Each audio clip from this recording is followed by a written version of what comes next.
Hello and welcome to the Solo Digital Agency Owners Podcast. My name is Anthony.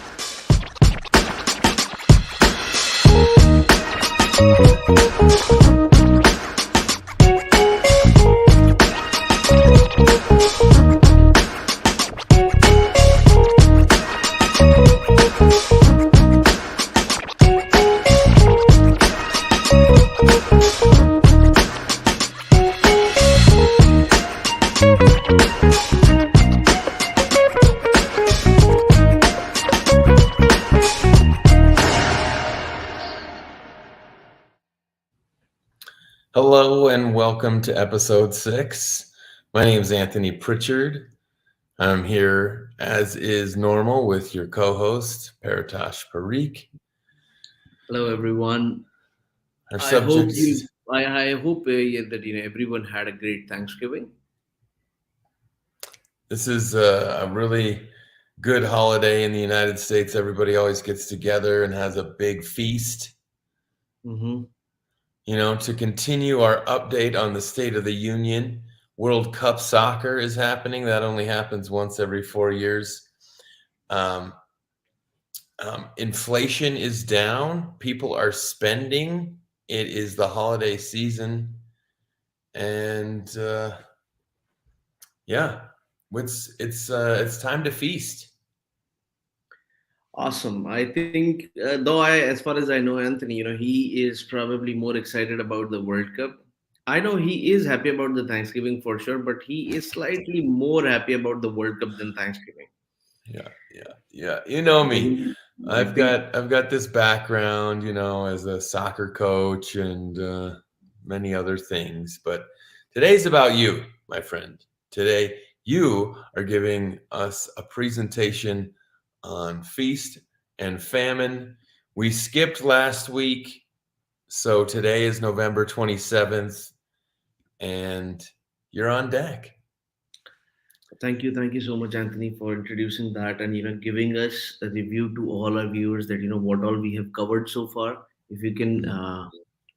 yeah. So we have covered some good number of topics which are pretty much needed for everybody to know, right? For example, as you can see on the screen, right? And today we'll be covering up a feast and famine, right? When I say covering up, it's a wrong statement because nobody can actually cover it up, but the fact is that we'll just try to add our 2 cents on it, what we Yeah. have done, what we recommend you to do, and how we can go about it. So without any further ado, let's get started, let's get going. So feast and famine, I think you don't have to be a digital agency owner, right, in order to understand what probably this topic is about, right? You can be an individual contributor, you can be uh, any kind of a business owner, right? You can be a beginner in anything, and you'll understand. For example, forget about everything else. Let's say you got a job, right in your youth at the very beginning, and you spend all your salary probably after within 2 days once you get it, and the rest of the month is famine. So it kind of depicts exactly what you're thinking it is, that having a feast for a couple of days and then famine for the rest of the month is exactly what we're talking about. And in a longer term sense, so people from the business background, from the entrepreneurship background, they can relate is that while they are working on one thing, they don't get a chance to develop the pipeline, and because of that, they have a famine the very next month. So let's get going. Anthony, can you share the presentation, please? Awesome. Thank you. So, we'll keep it simple. We are having just the two agendas. First, to understand what is feast and famine, and another one is that how to break out of this terrible cycle. One can have, because feast and famine cycle, it has very bad repercussions on mental health, on your mental well-being, on your health, on your life, on your work-life balance, on everything, right? Even your personal life to a good amount of level. So I think let's get going. So as you can see that this kind of depicts exactly what we're talking about. That for when we landed a big project, let's say if we landed this month a project worth, let's say, $15,000, right? So obviously we know as an agency owner that what our profits will look like, right? So we will be having a feast, spending on stuff that we've been waiting on, right? Buying irrelevant and unnecessary things that we don't need because now we have money, right? As any other spender in United States or rest of the world, right? So that's the feast that we are having, which basically leads us to famine, right? Because we didn't thought it through. We just got the money, we got emotional, and we spent it, right? No, this podcast is not going to be talk about savings, the power of compounding, or any of that stuff. Probably you all know that better than me, right? This is going to just about the feast and famine, as I said. So let me give you a scenario of feast and famine. I was prospecting, outreaching, talking to a lot of people, attending a lot of events just to get going, right? Just to get my next gig, next project for the company, next project just for myself as an individual. And then I landed it, right? And once I landed it, obviously we all thrive to be known for our deliverables, right? And in order to deliver the more than perfect deliverables, we need to be all in to that project, right? And that is not wrong, that is absolutely right. You have to do that because it's the deliverables which are going to talk about your work, your quality of work. It is going to be one of the reasons why somebody should hire you in the next project, They're right? going to But add to your digital reputation or take away from your reputation. absolutely, absolutely. So basically, it is absolutely right to do that. But when you do that, since you don't have the right processes, since you don't have the right automations working for you, since you never actually thought about it, since you were so excited that you landed a project, right? And you wanted to deliver it right? That you forgot about the other part, or you basically couldn't do anything about the other part because you were on your own, right? That's when the famine steps in. And once this project is delivered, now since the pipeline is empty, since you were not working, nobody else was working, now you start doing the same stuff, repeating the same stuff that you did for the last project that you just completed again. You go to networking events, you go to different referrals, you go through different outreaching process that you use, and the cycle happens again. Now during this, the problem is there's a basic problem in this world, right? For the people who are struggling, at least with them I can tell you, which is that the first of every month comes after every month. Doesn't matter that whether you got a job, whether you received the payment from the project you did, whether how your prospects are looking, how your pipeline is looking, nobody cares. If you need to pay bills every month, and one of the other worst part is that this month, irrespective of geographies, I don't know about the planets, but yeah, irrespective of geographies on earth, you know it changes every 30 days. So you just have a 30-day window between one bill to another bill, right? And that's when the famine happens, and it hits worse when you're not prepared for it, right?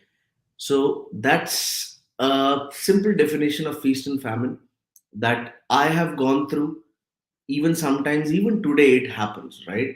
Because all you can do is be prepared, get yourself prepared, do everything needed, right? But still, this can happen, right? So sometimes it still happens. I'm not going to deny that.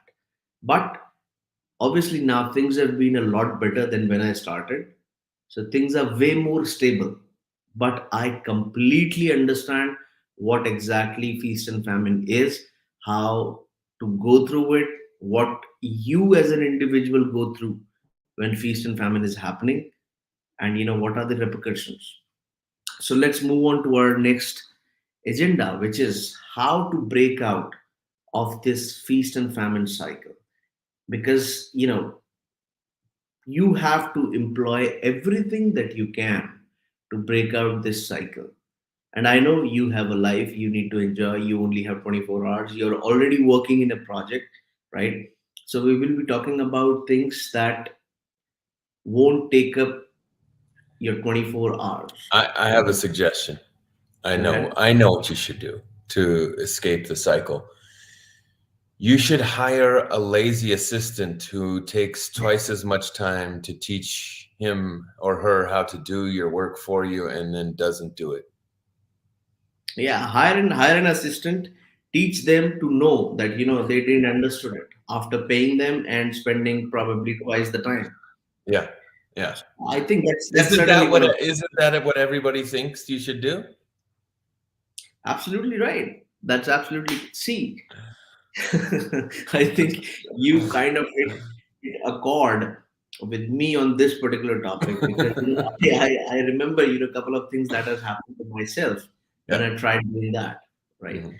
See, we are not saying, and I'm sure even Anthony didn't meant it that way, that VAs are a very important part of an entrepreneur's life or the culture, the working culture, right? They're a very important piece of the puzzle.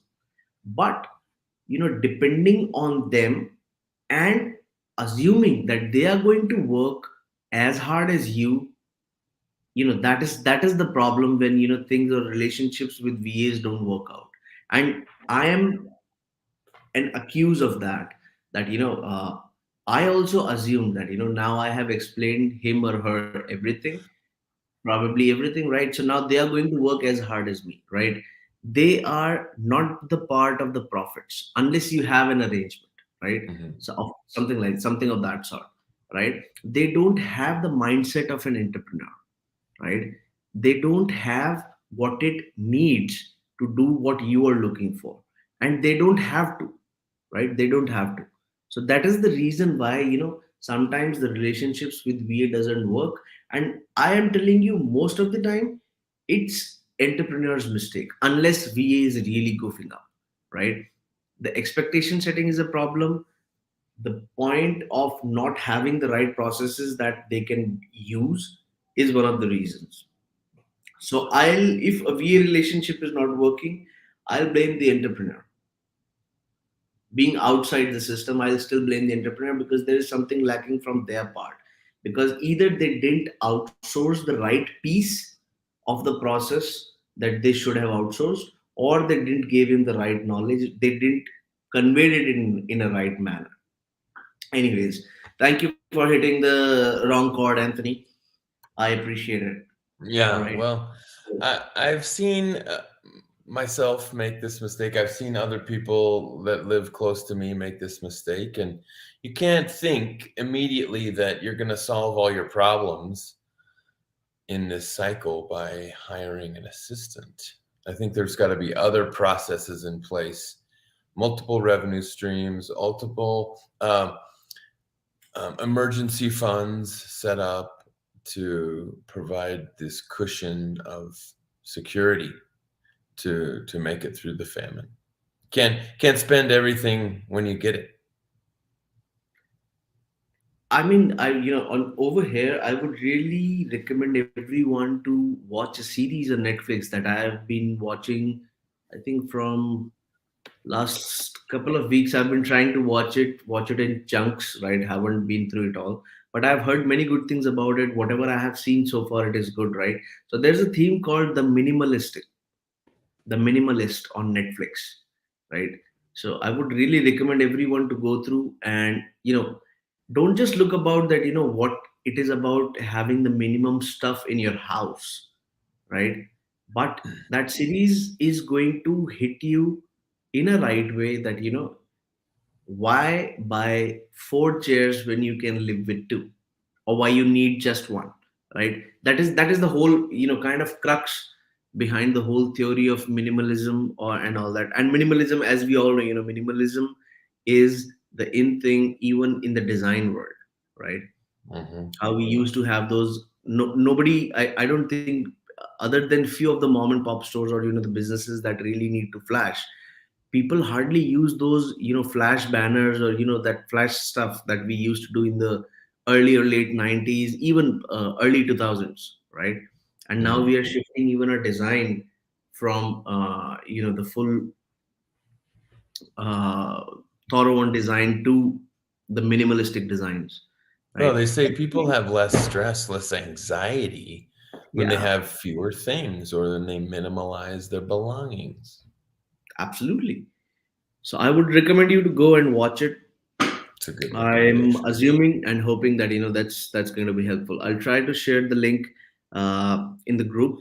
I don't know if Netflix allows you to do that. Never actually did that, so I'll try doing that. If that happens, either way, I'll be dropping the name of the series. Just have a look. Either way, over a weekend you can use a couple of good series. Yeah. So let's get going. So there are different ways how we are going to do it. We can be mentally prepared, free foot in the door offer, job search, marketing funnel, referral, portfolio, recurring revenues, right? Let's get going. First and foremost, be mentally prepared, right? Feast and famine is going to happen unless you hit a jackpot, right? Right in the very first way, or probably everything, every aspect of the business. You have appropriate funds to manage your personal life, appropriate funds to invest in your business for 2 years, 3 years, right? Unless that is the case, feast and famine will happen, right? And also, let me tell you that other than being mentally prepared, this is my experience, that it is going to teach you a lot, right? Because when you see a presentation like this, when you hear to a podcast like this, you still don't get to the importance of this topic. You still don't understand that how hard the feast and famine hits, right? You still think that, yep, I've been through. Probably you think that you've been through, you haven't, right? This has happened in a few of the cases that people have consulted, that they were thinking that there is a feast and famine happening, and I talked to them, I confronted them, I asked them those hard questions, and they couldn't say no to the fact that they are assuming feast and famine is happening, but it isn't, right? So all I'm trying to say is that it will happen, it does happen, and it teaches you a lot, a lot. See, as there's a saying, what doesn't kill you makes you strong. Did I said that right, Anthony? Yeah. Whatever doesn't kill you makes you stronger. Makes you stronger, right? Yeah, I mean, so yeah, first thing, this will happen unless you have a surname of Gates or Bezos, I'm assuming. Yeah. Yeah. And trust me, at a different level, at a different figures. For example, we are struggling for probably $500. They might be struggling for 500,000, right? But at some or the other level, it does happen to them as well, right? Yeah. there is Yeah. there is a myth that they guys don't, they have their own problems, right? Mhm. Probably ours are a third world problem, theirs are a first world problem, but they do face it, right? Mhm. Shortage of funds, shortage of money, money management, this is a problem that probably everyone is facing, unless you are not subscribed to a couple of influencers on TikTok, Facebook, and Instagram, because as per them, you know I mean, I was going through the feed yesterday, and somebody was telling me, if you have $7 million, let me help you. How I can tell you how you can double it. I said, $7 million. I mean, how you even reach that figure? I need to know somebody who can tell me, how to scale from no dollar to $7 million. Not somebody who goes from $7 million to double it. But that's a different sense. No offense to anybody, he or she might be having a different kind of an audience. So, anyways, getting back to our topic. So, be mentally prepared about this thing. This is going to happen. Second thing, most importantly, which hits hard whenever I say this to anyone, is then don't ask why me, whoever you believe in. Don't ask why me, because you didn't ask that question when you got the client. That, Mhm. why me? Why God? Why you gave me this job? You never ask that question to God. So, you Mhm. have no right to ask it when you don't get one, right? Mhm. And I'm telling you, I know somebody asked me, so that's why. This thing is not invented by me, right? So Hmm. this is all sum of a lot of experience. So that's why I'm telling you that, this hits really hard. At least it did to me when I was asked this question. Don't ask why me when you didn't ask it why me when you got the good news, right? So never try to ask it, or in other words, you can say, don't try to blame. Figure out the right ways how to get out of it. Blame game, it just never works. Yeah. Stop wasting your time on that. Yeah. Just keep 1 hour of what makes you happy, whatever it is, whatever it is. For example, to me, it is, searching for tools. Mm. I search for tools in the industry that I have got nothing to do with. Even if I deviate my business, right? Even right now, in the next 50 years, I am hopefully not going to sell the trekking gear in Nepal, you know, but I love seeing different stuff. So I just do that. And let me tell you, don't feel guilty when you watch or use this 1 hour for yourself, right? Whatever stage of life you are in, right? You can choose the 1 hour a day, you can choose 1 hour a week, you can choose 1 hour a month, however you think is right, because situations are different, scenarios are different. So use it accordingly, but do use 1 hour of what actually makes you happy, right? For example, just roaming around, anything, whatever works for you. Yeah. And fourth and most important, keep browsing internet. Internet is the most beautiful thing that has happened to mankind. And worse at the same time, yes, I know that. I have two kids as well. So I know that part as well. But I think that, still it is the best thing that has happened to humankind. And it's Use it. full of opportunity. It is full of opportunities. It is full of knowledge that can lead to opportunities. It is having so much of plethora of opportunities. Obviously, you have 7 billion more people competing for it, but let me tell you that opportunities are more than that. If you're going to do it right, position it right, you're going to get it. So Hmm. let's get going. So be mentally prepared. That's Got the it. first one. Next is, have a free or foot in the door or discounted offers, right? Because these are the things that get the conversation. See, you have conversations. I really find this with a lot of people that I talk to, I consult with, who hire me to do such things, that we talk to people and then nothing happens. I have several of Zoom in a month or in a week, but then nothing happens. I ask for this to the person I talk, then nothing happens. Yes, nothing happens because you never conclude the conversation, right? Because when a technical guy starts doing sales, the biggest problem is that they are so fascinated with the nitty gritties of the project, with the nitty gritties of the technical details, that client don't care about. Don't They don't know it, they don't care about it, they don't want to know about it. They just pretend that they know or they want to know about it. The fact is they do not want to know about it, right? So when you get going on those conversations, you get so much deeper in those conversations that you forget to conclude, right?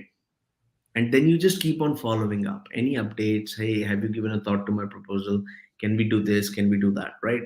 They things do work. I'm not saying they think those things don't work, but the problem is that they don't work the way they should, or you Mhm. expect them to be. So it is better to have a ready offer for whatever you are offering, right? That what best you can do. Obviously, you can start with the cliche offers, the free website audit, or yeah, I think that's what comes to my mind, because Mhm. I see a lot of free auditing. And sometimes there are people who send me audits of my website, stating that this is what our team has figured out, and I even know the tools, right? Looking at it, that dude, you didn't even bother. They just took you 65 seconds to took out this report and email me in whichever list I am of yours, right? Mhm. So just have a meaningful, a valuable foot in the door offer or discounted offer, you might lose money on these, but still do have it, because you have to understand that there is a customer acquisition cost, Yeah. right? Yeah. And this free, discounted, or foot in the door offer, even if it is asking you to pay something from your pocket, right? It is still worth it because of two things. First, it will only contribute to your customer acquisition cost.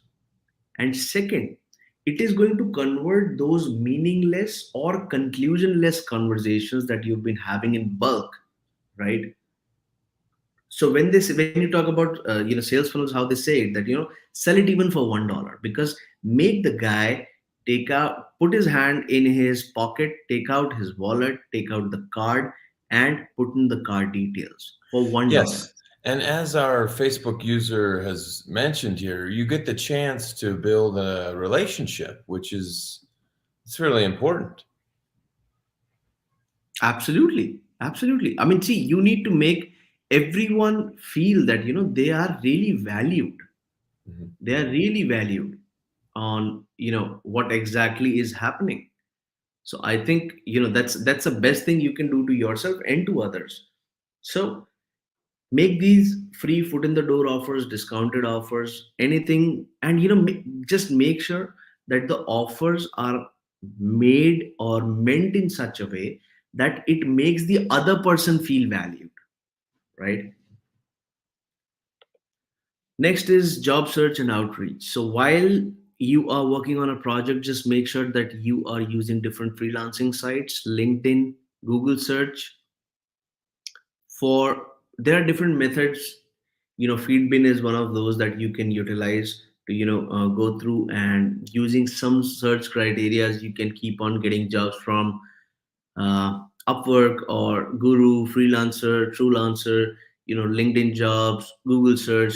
LinkedIn is useful because I often hear this, that we are looking for X, Y, and Z role right now. If that role does exactly what you do, right, then you can at least start those conversations, because even unless it is a really in-house need, you can actually convince people that instead of having an in-house resource doing it, and then figuring out 6 months later that it's not working, or he or she didn't did it right, or you didn't hire it right, it is better to hire somebody from the outside.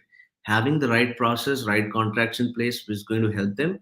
So you can use LinkedIn for that, and obviously plenty of other things. Google search, and by Google search I mean the real Google search, right? That is going to help you look for the RFP.pdfs. Probably the easiest definition I can talk about, the third point, right? And then figure out a way that once you have the source of opportunities, for example, the freelancing sites, the LinkedIn, the Google search, what part of it can be automated even to get the information from these sources, segregating that information, sorting that information, and then what and how much part of it can be automated, right? And the fifth one is something that I personally love. This is how I have been able to come out of this feast and famine and be where I am right now, is just genuinely help people. Do not spend too much time, I get it, but if you can help people, it will come back. Don't do the help because you wanted to come back, but genuinely help people, it will come back, is what I meant, right?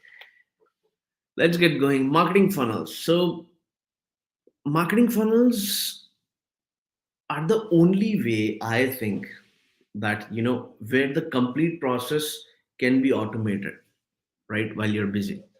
So what I meant when I say that is, so let's say you are running a agency where you do SEO, right? So having a marketing funnel, or about that, uh, running an ad, for example, and sending the not running an ad, whatever organic ways of traffic you can use to send the traffic to the top of your funnel, which says that we are going to give you, click here, provide us your email to get your 25 free backlinks, or just pay $1 to get 25 free backlinks from DA1, DA100. I mean, however that works, however you can make it work, right? and then have those people in your email list. Push those people to your Facebook groups, or whatever you think might be right for nurturing them, right? And then while you're working on this project that you landed, you know it see, either way we all are guilty and accused of using Facebook while working, because sometimes your mind even while working needs rest. At least I do it that way. I'm not sure about everyone, right? So when I'm doing that now, how good it is that if my prospecting is working while I'm using Facebook for those 5 minutes in the break on my current project, right? From the person who went through this marketing funnel and landed onto my Facebook group or my email, or whatever you are using, right? So I think that's one of the best ways you can utilize to do that. Plus, remember, you are getting those emails. You can use those emails for, I'm not an ad expert, but for your custom audience, figuring out the lookalike audience, email outreaches, campaigns, and whatnot, right? So either way, it's a good investment, plus a right way to make money while you are sleeping, or I mean, there are different ways that I have heard regarding this statement. So while you sleep, or while you're busy, or make money work for you, don't work for the money, however that works, right? So marketing funnels is one of the things that you can use. And this is what we do for our clients. So we should, consume and be practitioners of our own products. Absolutely. And digital agency owners are lazy when it comes to their own funnels. Let me tell you that. At least I am, right? So get out of your comfort zone, because you need to do this for your own self, not for anybody else, Mhm. right? Next is referrals, the best kind of business and the worst kind of business. Okay, so when I say that, what I meant is, when I say worst kind of business, worst kind of business, because you cannot depend upon it. There can be 20 referrals a month. There can be zero referrals for 3 months, right? So that's why the worst part. Best part, this is the best kind of business you get. You don't have to sell, most importantly. Second thing, you don't have to outreach, right?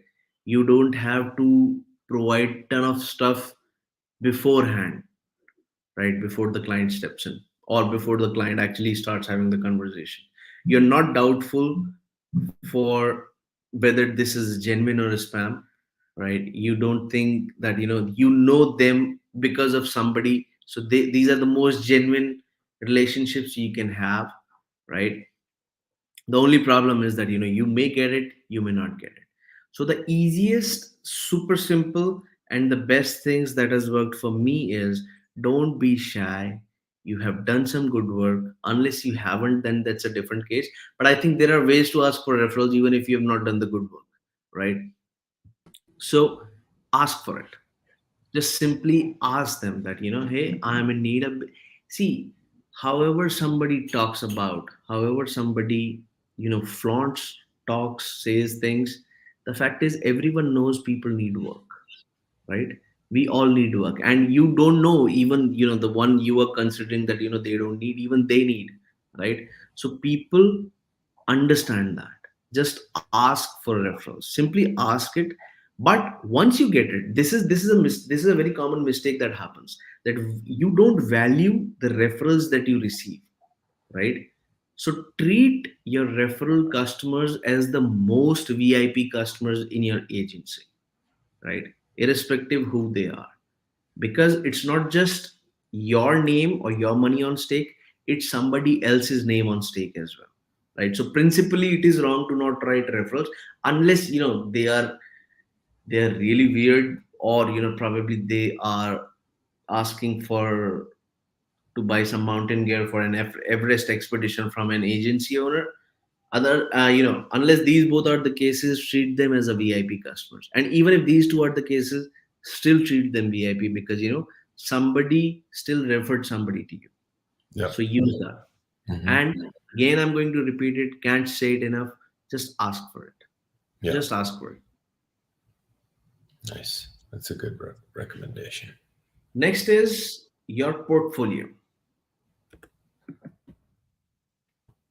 Portfolio is the most important part as an agency owner, whether it's SEO, whether it's website design, whether it's web applications, whether it's UX, UI, whether it's social media, whether it's conversion ratio optimization, whether it's a support project, maintenance, whatever that is, right? Because people don't understand the jargons, but they understand when you explain it to them, right? Hmm. If neither the all the potential customers can be on a Zoom call, nor can you be on all the Zoom calls, right? So there has to be a middle way out where you can just tell them that, when the client came to us, and let me tell you the biggest thing that portfolio or case studies solve. When I am looking for a service, I go to a site and I assume the imposter syndrome that, probably, my problem is not so big. Or maybe, I'm stupid because, I'm unable to figure out this problem. People are dealing at a different level. They are having different big problems, right? That this company is solving. So let's say now I write a case study about for example, a staffing company, right? Where there are 10 management people and probably let's say 100 recruiters. So in my one of my case studies, we're talking about hybrid email solutions because obviously having 110 into $10 per month email solution is going to be expensive for an organization, right? So we need something where they pay the heavy price for the 10 management people and a comparatively lesser price for the recruiters who kind of for some or the other reason keep on changing every 6 months, right? So I mentioned that on the case study. So now, and I got one customer you just because of that case study, because when he came to the site, he never knew that there is a solution regarding hybrid email solutions that existed. But when Hmm. he went through the case study, he was like that, you know, I didn't came for this, but this can help me. This can really help me. Trust me, guys, that relationship started with that email consulting, and I'm still working with that guy. And on too many things. He has referred me ton of customers, a lot of stuff that we've been doing together. So please spend time on making case studies. It's important and it's in your own benefit. So Hmm. please do a favor to yourself to break Hmm. out the feast and famine cycle, make case studies and as detailed as possible. Hmm. Moving ahead, this is the last part, guys. This is going to take some time, so that's why I left it for the last. And one of the most important reasons, one of the most important ways how you're going to break the feast and famine cycle, right?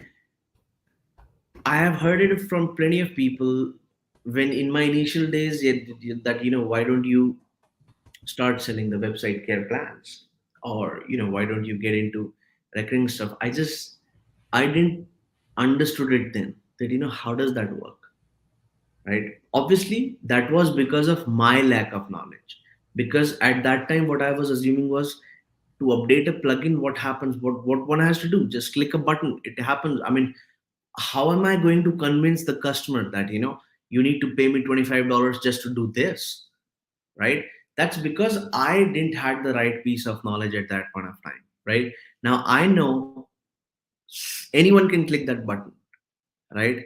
But now I know what all problems, what all consequences can happen if it just didn't get right, because there are too many dependencies. Anyways, I'm not going to get into the plugin business, but the thing is that you first need to understand before you start recurring revenues, or you can partner with somebody who knows this, right?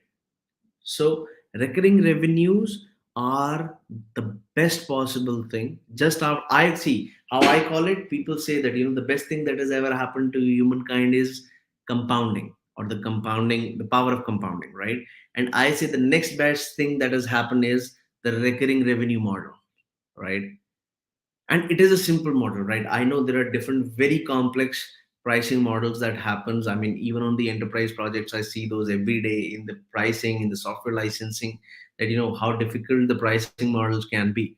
But at our level, at what we are dealing with, having these recurring revenues is the biggest savior we all can have, right? So let's say go for the monthly services or retainers. For example, let's say in the SEO retainers, right? When I talk about SEO retainers, let's say it costs around $3,000 a month. I mean, I'm just taking a random figure. So $3,000 a month. Now, let's say you have two customers, right? Now, you did everything that we talked about in the past slides that we've just been coming through. You use all of that, and one more customer happened, or for some reason the ads didn't work, nothing worked, you weren't feeling good, you felt sick. So now, but you're still receiving next month, the $6,000, right?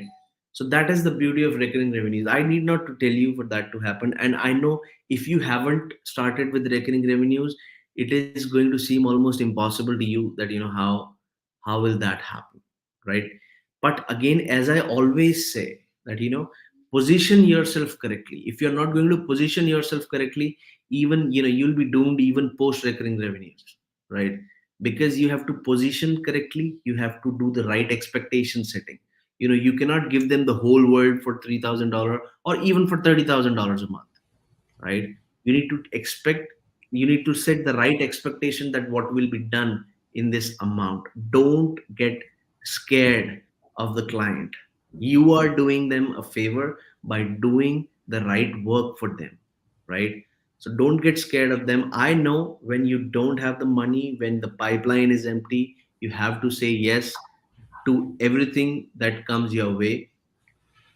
Settle for the lesser amount, but don't settle for the expectation setting, is what I'm saying, right? Anthony, does that make sense? Yeah, you taught me about this about 6 months ago, and it was very interesting for me to learn that having someone tied to a subscription model, or a lower amount of revenue, allows you to create upsell products and services. It allows you to build several of those reoccurring payments from several clients. And it's just a good way to establish a connection that it's not like you have to chase down these payments. They're created through that subscription, so they're automatically deducted every month. Let me tell you one quick thing. There's a big chunk of my subscription business, right, where I send the invoices manually through Mm, email. Now, mm, don't I know about Stripe? Don't I know about the different automations that we can use? Of course, I know that. But the reason I deliberately don't use those is because I want to hand over the invoice every month personally, mm, so that I get into the office. I need, I mean, obviously through email or Zoom call, but I want to do it in person, so that I can talk to the Tom or Anne mhm, again every month. I can be in front of them, right? Have a cup of coffee, and then just say, "Hey, how's everything else? How's Steve? How's Laura?"